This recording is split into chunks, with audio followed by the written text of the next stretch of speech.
name is Alicia Marie. I am the founder and managing director of PeopleBiz. PeopleBiz is a consulting, training, and coaching organization that offers all types of programs for both personal and professional growth.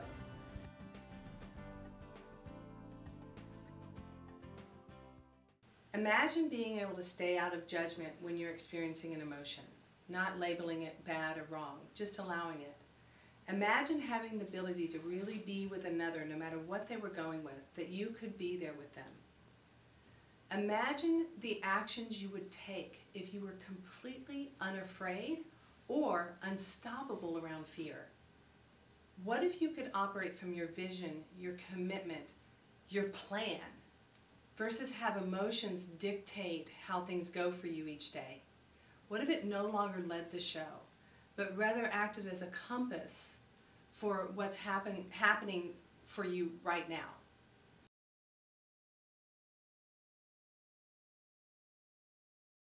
Emotional intelligence is often a misused or misunderstood concept in both the business world and in our culture. Emotional intelligence is the ability to relate to emotion in a healthy, empowering way, your own emotions and others. Most of us do not understand our emotions and fall victim to thinking emotion is something to control and to even be afraid of. Emotion can mean to move, meaning that emotion is a physical experience. It's an experience you're having in your body. You might feel anger here, or fear, or love, or anxiety, but it's a physical experience. It's not something in your head. A lot of people think that it's something in their head and it's not actually occurring. This leads to an unhealthy suppression or overreaction to emotion. There is no such thing as being emotional. Emotion is a very natural human way of being, and if you notice, there's always an emotion occurring in your body. Like, check right now. There's a way that you're feeling right now. If you watch a small child, for example, you watch a 3-year-old playing with their little car set. They've now set up the pillows and they're running the car over, and you give the child a cookie. Child is thrilled. Child's ecstatic that they now have a cookie. Dog eats the cookie.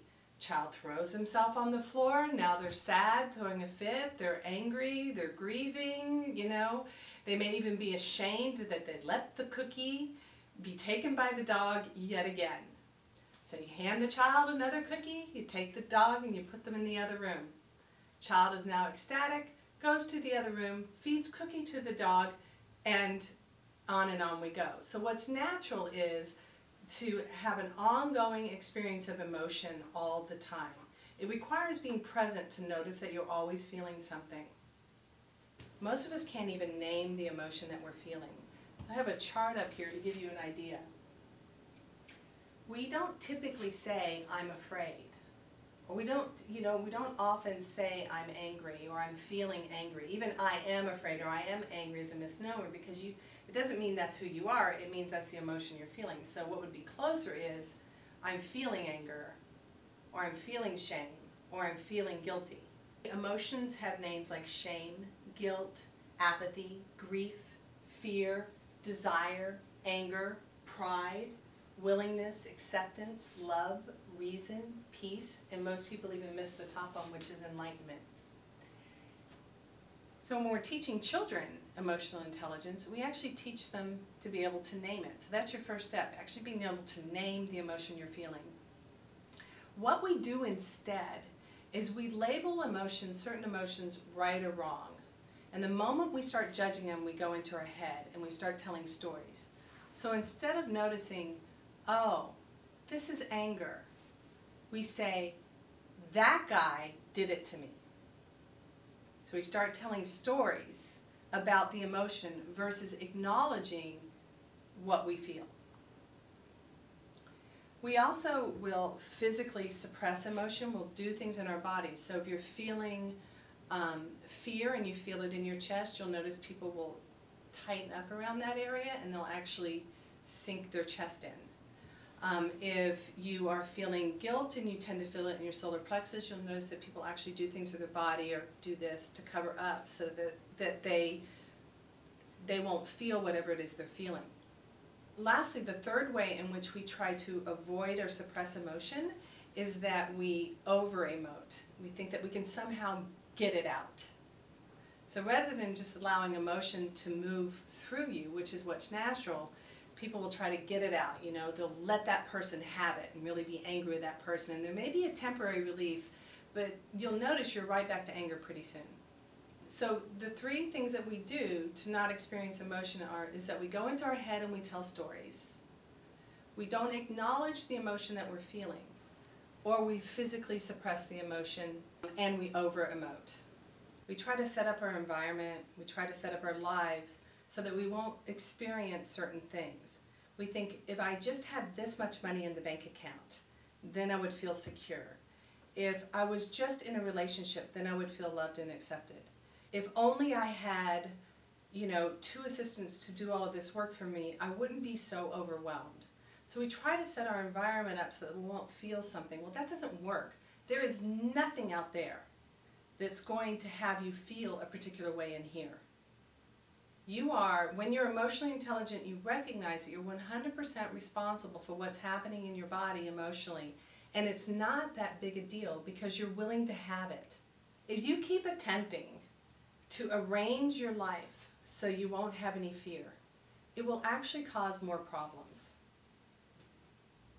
If you keep attempting to arrange people, places, events so that they line up so you'll never experience, some of these lower emotional states, pride, fear, grief, you'll actually create more problems for yourself. Why? Because that's what's running the show. There's no reason that fear needs to lead your life. What if you could take appropriate action no matter what you were feeling? What if you could respond no matter what you were feeling?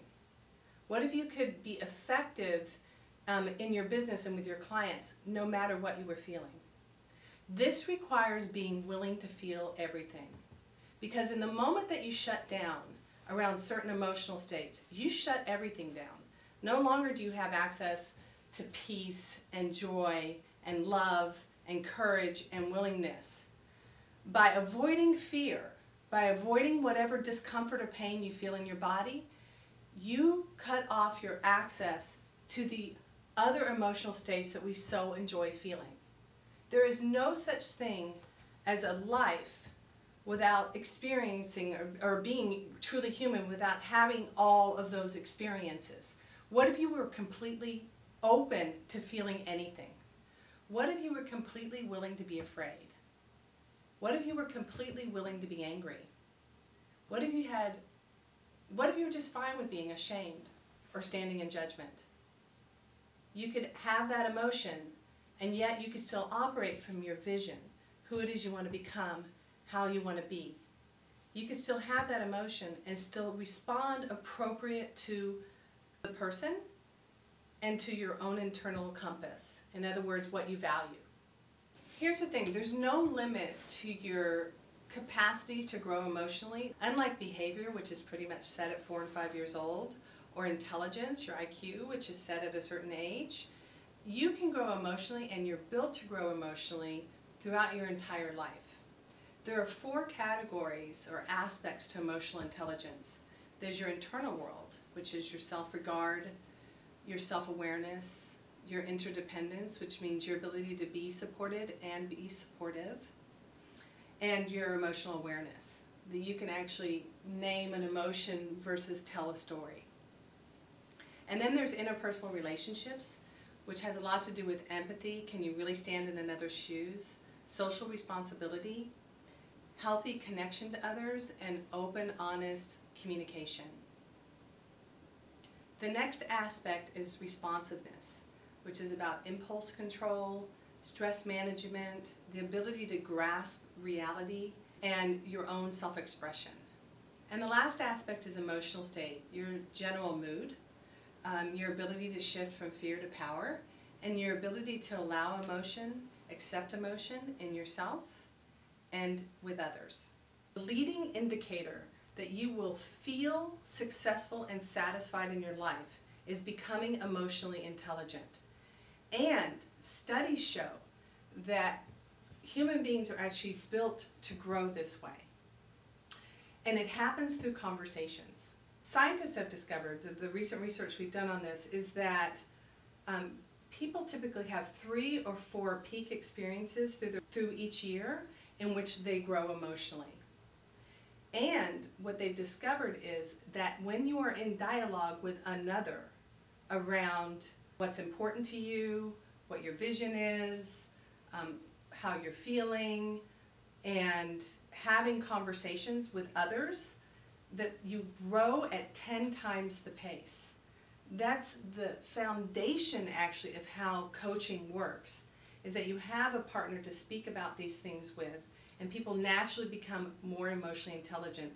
So what I'm saying is, though, even though your IQ and your behavioral set is pretty much set, the way that you're always going to keep growing and developing yourself is through emotional intelligence and becoming aware of yourself in this way and working on the 4 elements of emotional intelligence. Here's one point I don't want you to miss. It is not anyone else's responsibility to make you feel a particular way, and no one can have you feel a particular way. Nor can you be responsible for another person's emotions. Too often we walk around in the world trying to make people happy or calm people down or have people feel a particular way so we won't be uncomfortable. That's not your job.